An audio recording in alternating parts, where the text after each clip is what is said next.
Avec une belle journée comme ça, c'est facile d'avoir le cœur en fête, d'avoir le cœur en joie, avec l'évangile qu'on a entendu d'aujourd'hui.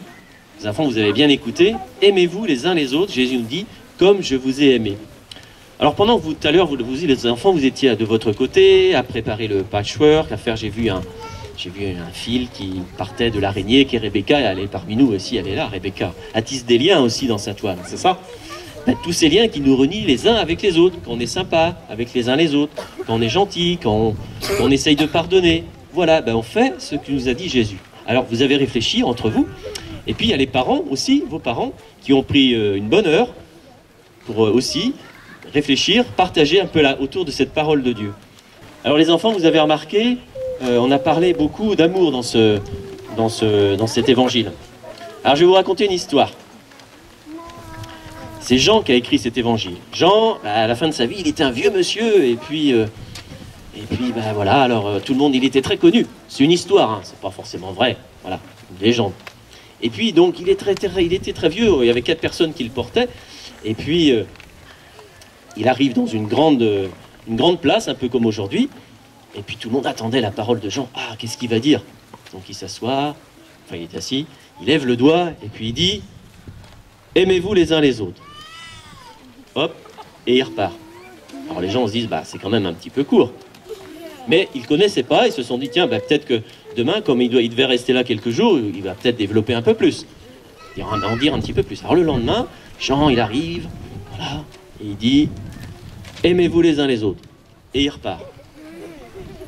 Alors, j'ai quelqu'un quand même le 3e jour qui lui a demandé, enfin, il dit, Jean, maître, vous pouvez en dire un peu plus? Et là, Jean, il dit, je vous ai dit cela simplement parce que déjà, il faut que vous le viviez. Voilà le centre, voilà ce qui est vraiment important.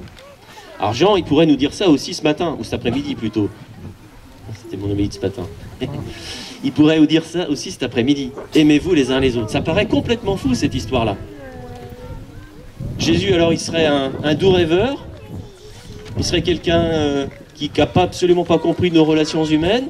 Il serait un utopiste. On sait bien autour de nous, les enfants, mais nous les adultes aussi, que aimez-vous les uns les autres, c'est quasiment impossible. Il y a plein de gens qu'on n'a pas vraiment envie d'aimer. Et voilà, on le sait bien. Alors quand on voit dans certaines familles comment elles s'en déchirent, quand on voit quelquefois un peu notre campagne présidentielle, comment ça s'est passé, on se dit, mais alors, les gens sont presque à vouloir s'invectiver les uns les autres, à dire, qu'est-ce que ça veut dire, aimez-vous les uns les autres?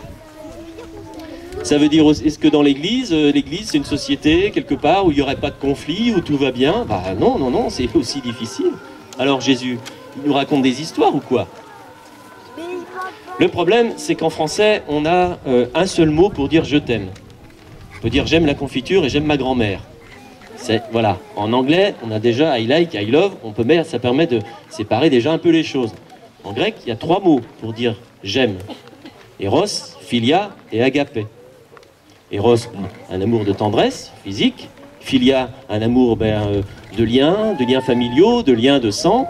Et agapé, c'est le mot d'amour qui signifie un amour qui se donne, qui ne cherche pas son intérêt, un amour qui demande une volonté, et surtout, un amour qui demande le respect de l'autre. Dans le texte que je viens de lire, le mot qui est utilisé, c'est donc agapé, un amour qui respecte. Alors peut-être que le commandement de Jésus, il est peut-être plus facile à comprendre quand on pense que c'est d'abord, Jésus ne nous demande pas d'aimer de tout le monde une tendresse filiale, on va dire, mais il nous demande au moins de respecter l'autre, respecter celui ou celle qui ne pense pas comme nous, qui n'a pas les mêmes habitudes, qui ne fait pas comme nous, en gros tout le monde, voilà. Et enfin, il nous dit aussi, vous l'avez entendu, il n'y a pas de plus grand amour que de donner sa vie pour ses amis.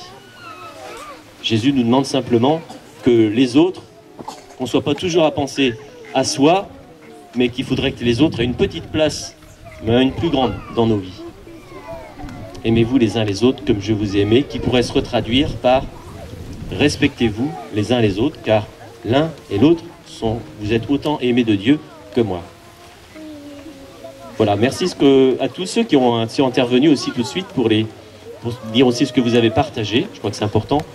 On s'aide aussi et on se rejoint dans notre foi quand nous tissons nos liens de parole, d'écoute, les uns aussi avec les autres. Amen.